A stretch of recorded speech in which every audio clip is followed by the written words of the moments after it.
Okay, so welcome, grade 8. Welcome to week number 4. Okay, so this time we will talk about work and power. As you can see on the screen, So, ang take ko lang dito mga nangas, alam nyo ba na this is one of the easiest topics in the fourth quarter. And for me napakadali lang niyang intindihin, napakadali lang niyang ipaliwanag. That's why I picked this topic to be my topic in my classroom observation. Kasi ang dali niyang ipaintindi at ang dali niyang ituro. So anyway, I am Sir Wawi, your ever curious science buddy. Don't forget to like, share, and subscribe so you'll stay updated with our upcoming videos. Alright, let's get started. So like what I've said, okay, pag-uusapan natin ng work and power. Okay, ito ba yung trabaho at kapangyarihan? Okay, may trabaho, may kapangyarihan. Okay, so hindi yun mga anak. So in physics, work and power has its own meaning. Okay, may deeper meaning siya sa physics. Okay, na pwede nating ma-observe in our day-to-day activities na hindi lang natin na re-realize na meron palang work doon, may power pala doon. Okay, so sige. So for our learning competency, recognize that work is done when a force causes the displacement of an object. Okay, and then second, recognize that power is the rate of doing work. Actually, in the learning competency pa lang, pinaliwanag na yung dalawang konsepto at nandiyan na. Sinabi dyan, work, okay, is done when force causes. Okay, ang work daw ay nagagawa kapag yung puwersa ay nakakalikha ng displacement or paggalaw sa isang bagay. May work. Ano? Yung power naman, rate of doing work. Gaano kabilis mo natapos yung isang work.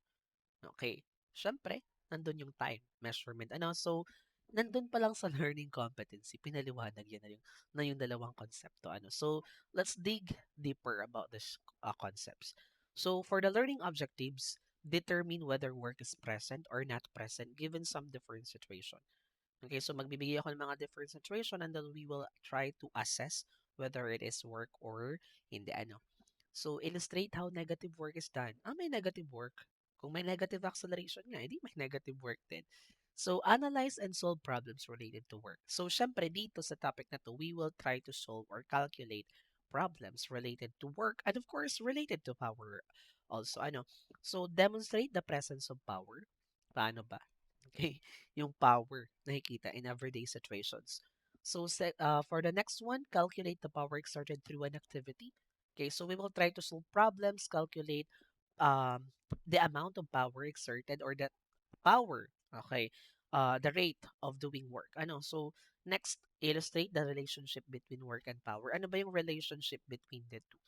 We will try to see later. So let's start. So our first task is review muna. But of course, in this review part, it's a special task kasi dito pa lang wala pa tayong idea, but I will try. I will try to ask you, okay, to guess. Okay, parang guessing game lang muna tayo ngayon.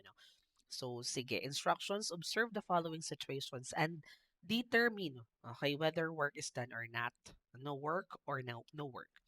So, may babasahin akong situation and all you have to do is to tell me. Tell me if it's work or no work. May work ba doon or walang work?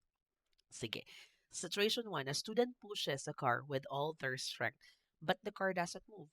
Yung estudyante, tinutulak yung car, pero yung car hindi gumagalaw. May work, wala.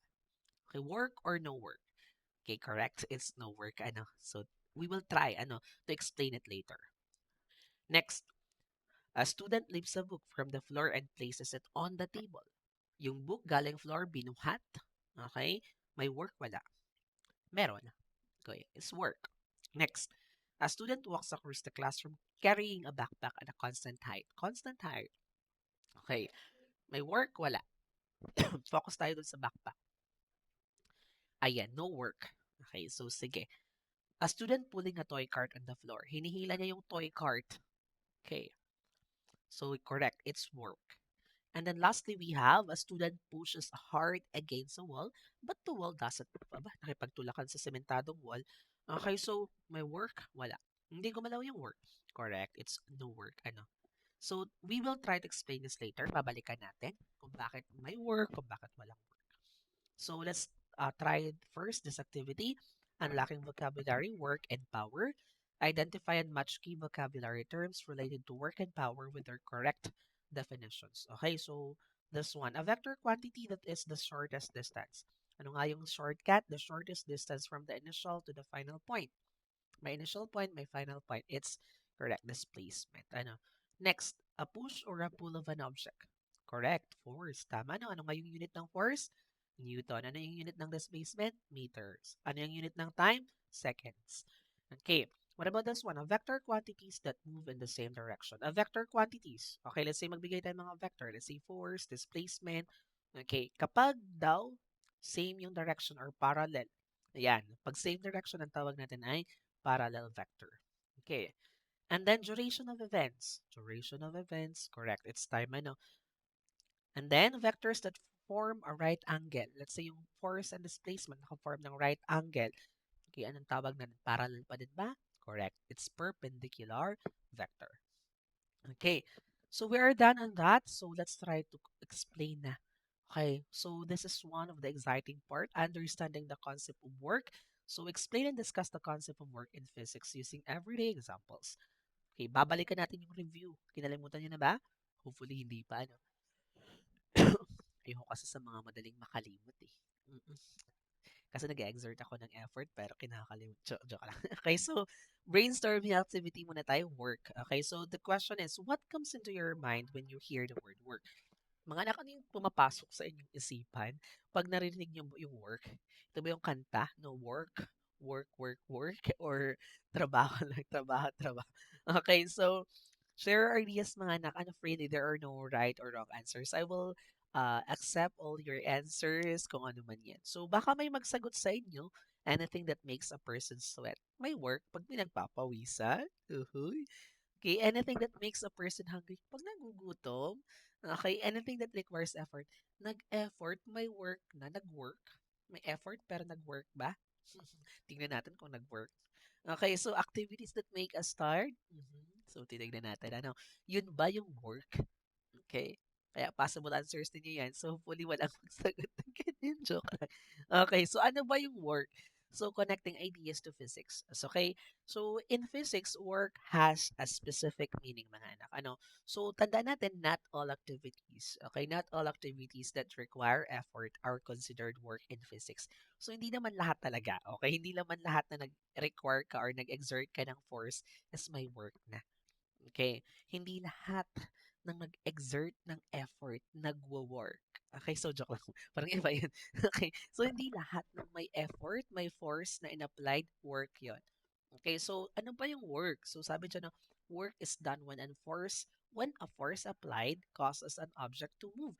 Yung in-apply mo ba na pwersa, na force, napagalaw mo ba yung object? Pag hindi, ay di walang work. Hindi nag-work. Ano? So, walang work pag hindi gumalaw. Kahit gaano pa kalakas yung parsa mo. Ano, kahit kasi lakas mo pa si Naruto. Okay, so as long as hindi gumalaw yung object, walang work. Okay, so sige.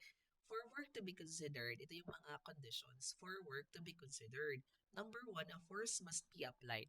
Kailangan may in-apply ka ng pwersa. Unang kondisyon yun para magkaroon ng work. Pero hindi sapat yun. Nag-apply ka nga ng force pero hindi mo napagalaw, dapat yung object must have displacement. Dapat napagalaw mo yung object. Hindi pa rin sapat sir yun or sapat na? Hindi pa rin. Kailangan kung nag-apply ka ng force, napagalaw mo yung object, dapat parallel yung dalawa, the force and displacement. Tingnan natin, the force and displacement must be in the same direction, parallel. Let's say, you're pushing a box to the right. Tingnan mo anak yung force mo. Nag-exert ka ng force to the right. Pasaan yung box? To the right. Yun yung displacement. Parallel? Yes. Same direction yung pinupuntahan ng dalawang vector quantities. The force and displacement. Parallel? Yes. May work? Yes. Okay. So, napakasimple, di ba? Para masabing may work, may force dapat, napagalaw yung object, yung force at displacement, dapat parallel or in same direction. Nakuha? Okay, nakuha po sir.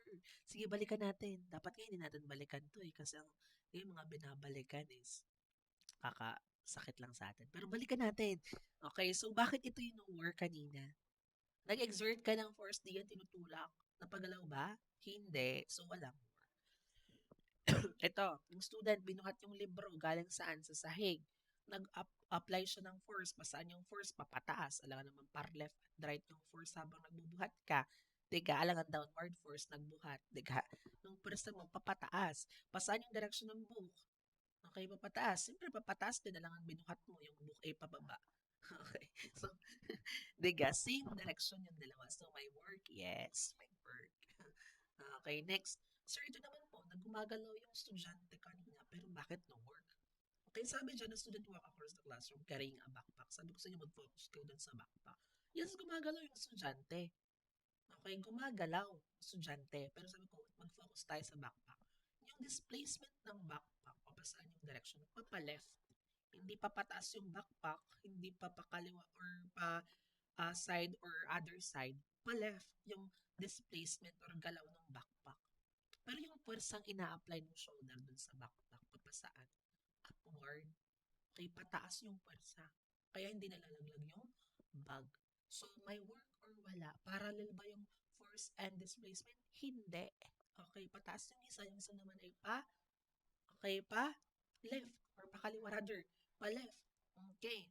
So, iba yung direksyon ng displacement compared doon sa direksyon ng force. Pag magkaiba, walang work. Hindi nag-work. Kawawa naman. Okay, so ito naman. Student pulling a toy cart on the floor. Hinihila yung toy cart. May string. Okay, paghila mo, pasaan ka to the right. Oh, sorry na naman, namali ako ng direksyon kanina. To the right. Oh, hinihila mo yung toy cart. Pasaan yung toy cart? To the right din ba nakasunod sa'yo? Yes, to the right din. Alam ka, nanihila mo yung toy cart. Pa-left, paano, pa-upward, pa-downward. Ay, kakaiba naman. Ano, may isip ata yung cart. Okay, so pag ganyan, may work yan. Kasi parallel, same direction. Okay, ito naman. Pandalas ng pagtutulak daw ng wall. Pakipaglaban sa wall. Pero ang tanong, nag-exert siya ng lakas. Sobrang lakas. Gumalaw ba yung wall? Hindi. So, ito ay walang work. No work, ano? So, clear na ba? Ang work about work sa inyo? Opo, clear na po. Hopefully, clear ano? Ayan. So, ito yung ating mga kondisyones.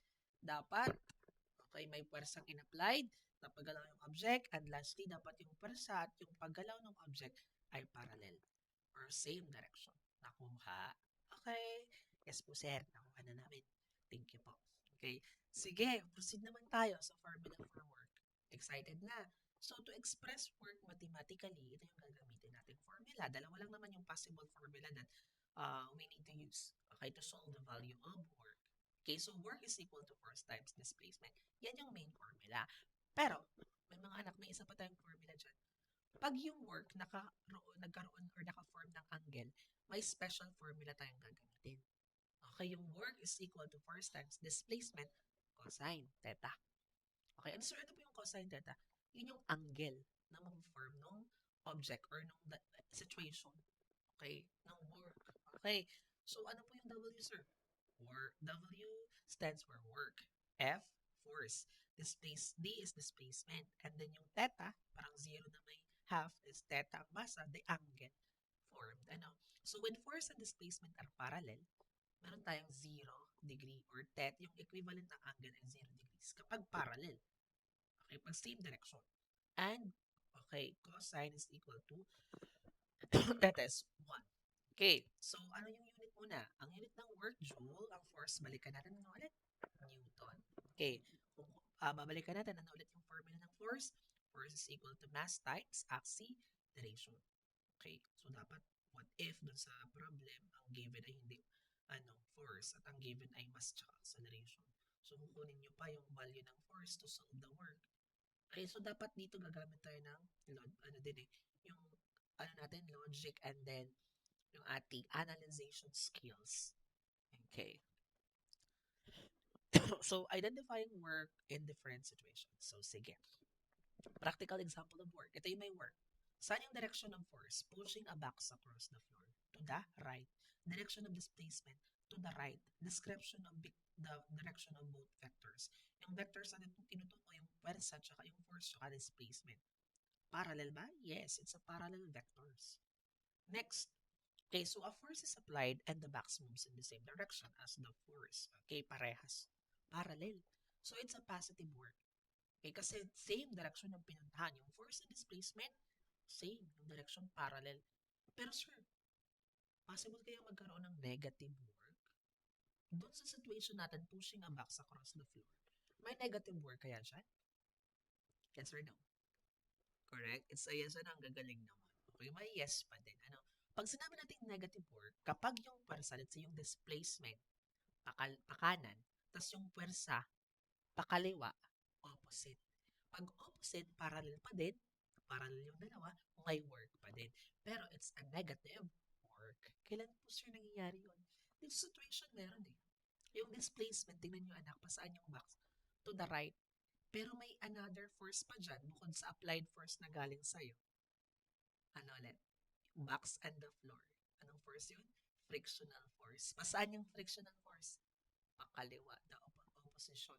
So, pakaliwa, parallel, parang yung dalawa. The frictional force and the displacement is parallel, pero opposite. Yun ay negative work. Nakuha? Okay, sabi sa'yo, dali nitong work eh. This is my favorite talaga.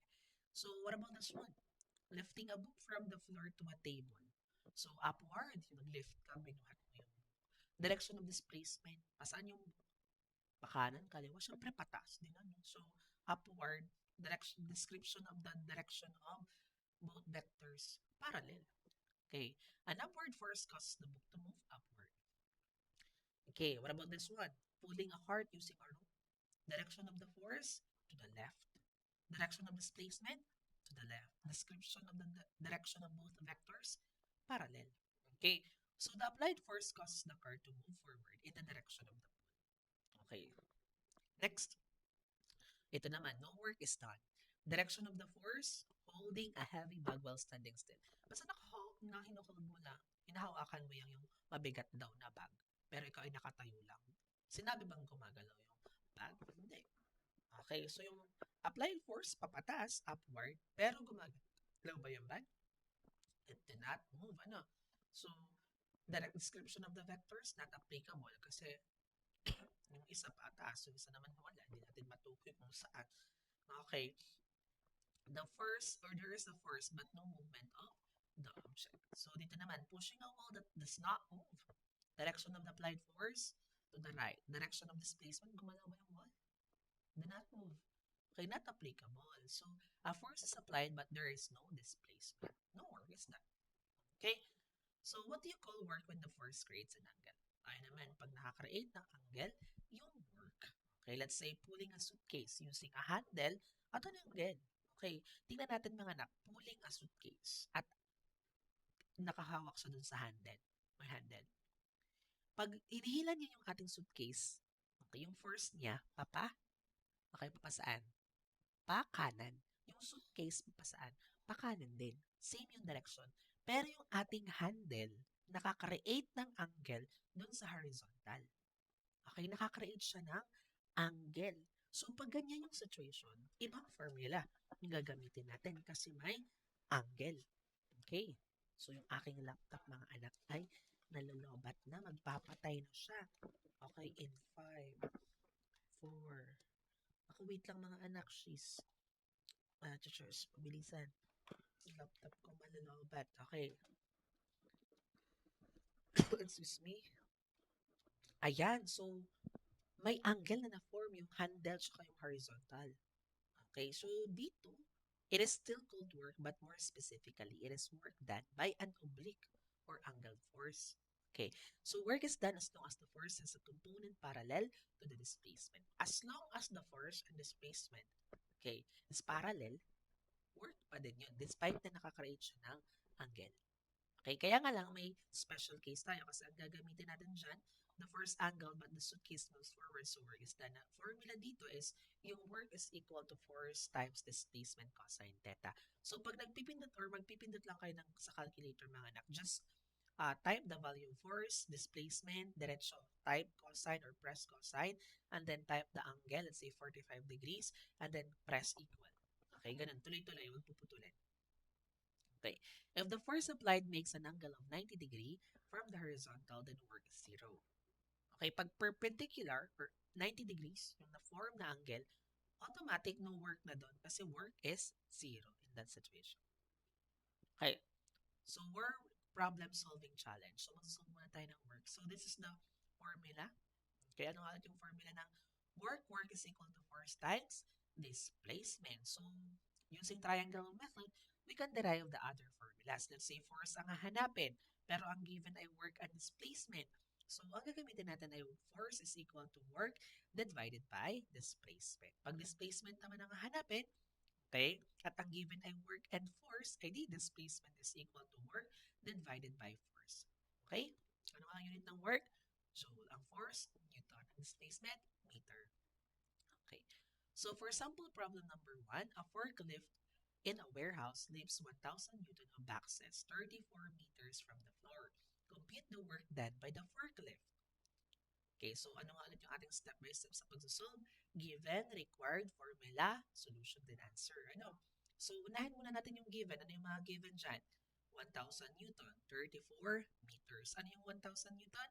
That's the value of force. Ano yung 34 meters? That's the value of displacement. May work ba? Wala pa. Okay, so ito yung given natin. And then the required is the work. Ano ang formula ng work? Work is equal to force times displacement. Let's substitute the solution. Ano yung value ng force and displacement? Ano yung force? 1,000 Newton. Ano yung displacement? 34 meters. 1,000 times 34 meters is equal to 34,000 joule. Okay, so nakuha. Ang bilis, ang dali. Sala, parang kahit ako nakapikit, eh kaya kong sagutan. Okay, ano? Okay, sample problem number 2. Okay, so if 60,000 joule of work was done on a rock which moved 25 meters, how much force was exerted? Work again. Okay. So, ang tinatanong ay force rather. Force ang tinatanong. Diba? Force. Pwersa na. Okay. Ang formula ng force, so, una nating mga topic is force is equal to mass times acceleration. Pero kasi ang given dyan ay work and displacement. So, hindi natin yung gagamitin. No? So, ang given natin is, anong value ng work? 60,000 joule. Ang displacement, 25 meters. Okay. So, given, okay, yung ating work, 60,000 joule. Yung ating displacement, 25 meters. Required is the force. Anong formula dyan? Force is equal to work over or divided by displacement. Substitution. Ano ang value ng work? 60,000 joule. Ano yung value ng displacement? 25 meters. 60,000 joule divided by 25 meters is equal to 2,400 Newton. Okay. Nakuha. Okay, mga anak. Gagaling. Number 3. A box is being pulled by a rope which makes a 40 angle with a horizontal. If 30 Newton of force was applied and the box moved 12 meters, how much work is done? Okay, ang tinatanong may angle na dito pero work pa din naman yung tinatanong. Ano? So, ano ba na yung formula? Anong given natin? Okay, yung 40 angle is yun yung ating theta. The angle, 40 degrees. Okay, yung ating 30 Newton, yun yung force.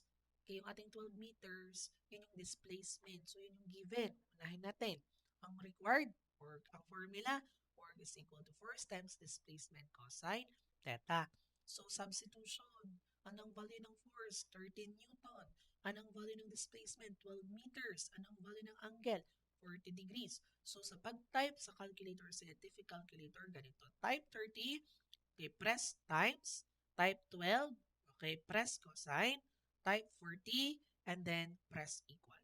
So, the answer is 275.78 joule. Nakuha. Okay.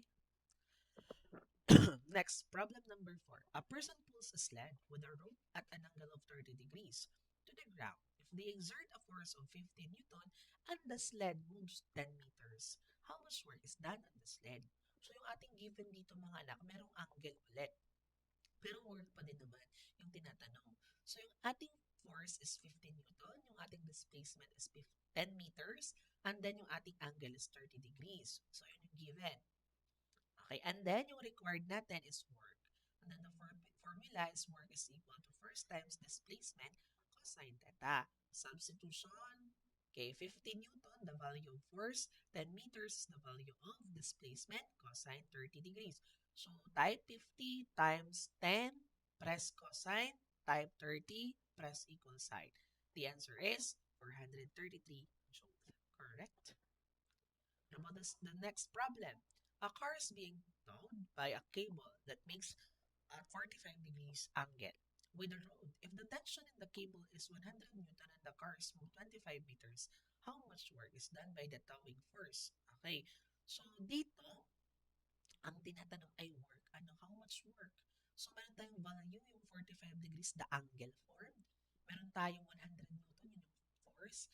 And then, meron tayong 25 meters, yun yung displacement. Okay. So, ang required ay work.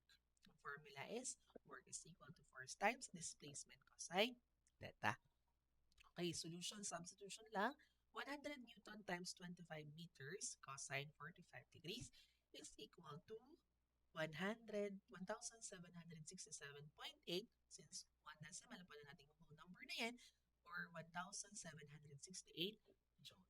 Pero kung talagang very, tayo, technical, they may decimal.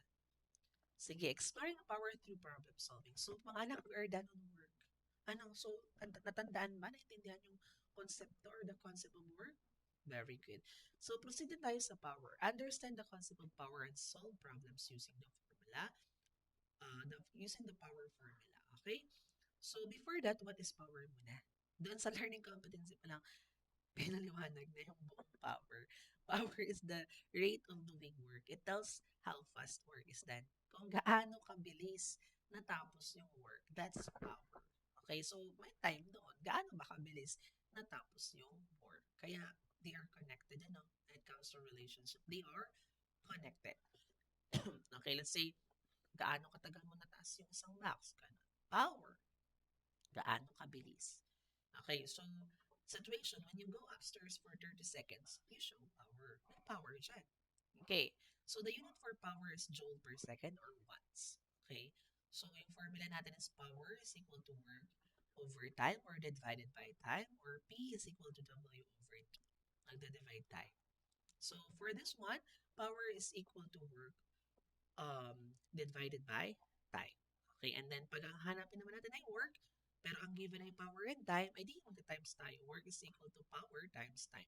Pag time naman, and then ang given ay work and power, ay di time is equal to work divided by power. Okay? Sige, simple as that. Pero let's say, ang given mga anak ay, let's say, ang given ay time, may time. Ang given ay force, and then may displacement. Pero walang work. Pero may force and displacement. So, para makuha mo yung work, syempre, hindi na times mo lang yung force and displacement. Napaka-easy, di ba? Easy. Sir, ang dali. Okay, so sample problem 1. Mang Lino did not have a good day yesterday. So his jeepney stopped in the middle of the street. He called for some volunteers to help him push the vehicle 150 meters away from where it stopped. The amount of force that they applied to the jeepney was 1,200 Newton. They pushed the jeepney for 15 minutes. Determine the power of the volunteers to push the vehicle. Ang tinatanong ay power, pero walang work. Yun nga ang sinasabi ko sa inyo mga anak. Okay, may given na force, may given na displacement, pero walang work. So, ipagta-times mo lang yung force and displacement. So, ito yung given natin. Okay, so walang work tayo. Okay, pero yung time, 15 minutes. Ang required ang tinatanong power. Okay, so ang sabi dito, find first the value of work to solve the power. Okay, so para ma-solve natin yung work is equal to force times displacement. Okay, so ito yung formula. So, substitute. 1,200 Newton times 150 meters is 180,000 joule. So, may work na tayo. So, ano ulit yung formula ng power? Power is equal to work divided by time. So, substitution, 180,000 joule. So, the value of work and then 900 seconds. So, bakit 900 seconds? Yun yung time. Okay, i-convert mo kasi mga yung 15 minutes into seconds. So, 15 minutes is equivalent to how many seconds? That's 900 seconds. So, 180,000 joule divided by 900 seconds is 200 watts. Okay, so clear? That's the value of power. What about this one? One has 5 watts of power while lifting a box to a height of 4 meters in the wing. So, he exerts 19 Newton of force. How long did he do the task? Ang tinatanong dito, time. So, ang given natin, 5 watts. That's the value of power. 4 meters. Meron tayong displacement and 90 Newton of force. That's the value of force. Walang work. Pero pwede natin idiretso ito mga anak. Okay. So ito yung ating given. Power 5 watts, force is 90 Newton, displacement is 4 meters. Okay, required time. Ang ating gagamiting formula, time is equal to work divided by time is equal to work divided by power. So substitute, since yung ating work ay ang ita-times lang naman dyan ay force and displacement. Okay, so edi diretso na natin. Force times displacement, 90 Newton, times 4 meters is equal to 360. Divided by 5 is equal to 72 seconds. So, ganun ka haba. Okay, natapos yung ating task, 72 seconds. Okay, so hopefully, okay na tayo doon. Formative assessment, multiple choice, choose the letter of the correct answer. So, Joshua raises a box with a weight of 120, with a weight of 120 Newton. Okay, at a height of 2 meters. Okay, the work done by Joshua is, babaguhin natin yung problem.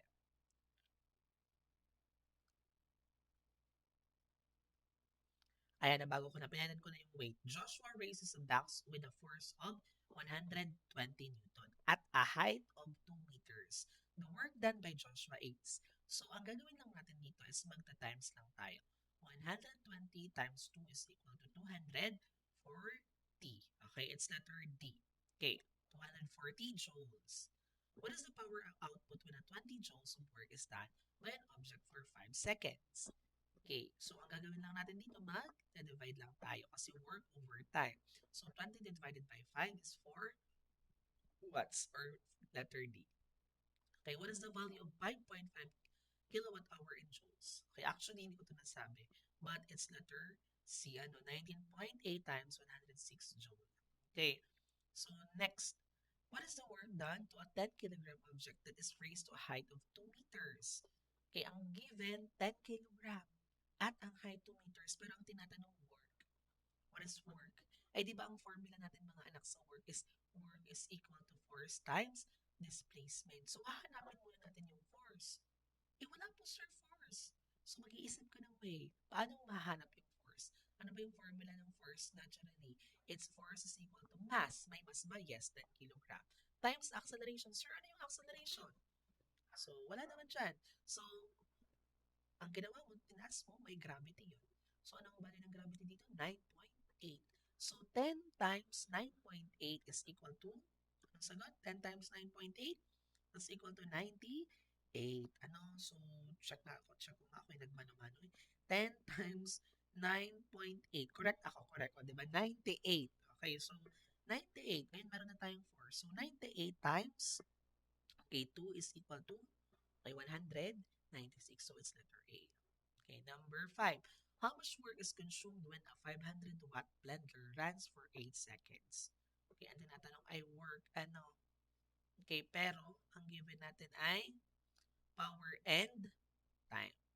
Okay, so ano po ang ating formula pag work para tapos ang given ay power and time? So work is equal to power. Okay, power times time. Okay, magta-times tayo dito. So 500 times 8 is equal to, okay, it's 4,000 joule. Ayan. So, hopefully, learns, ay, meron pa pala. So, true or false. So, write true if you agree with the statement and write false if you disagree with the statement.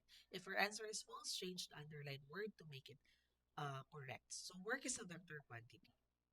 Okay, false. Ano? So, it's a scalar quantity. Actually, ang work natin anak ay scalar. Though may mga vector tayong ginagamit like force and the displacement, pero actually siya ay scalar. Okay, so wala siyang pake sa direction. Okay, basta yun yun. Pero ang ginamit nating mga quantities ay more on vector. Ano. So next, the faster work is accomplished, the higher power is produced. Okay, syempre, it's true, ano, frictional force produces negative work for a moving object. Syempre, it's true pa din, nasabi ko kanina.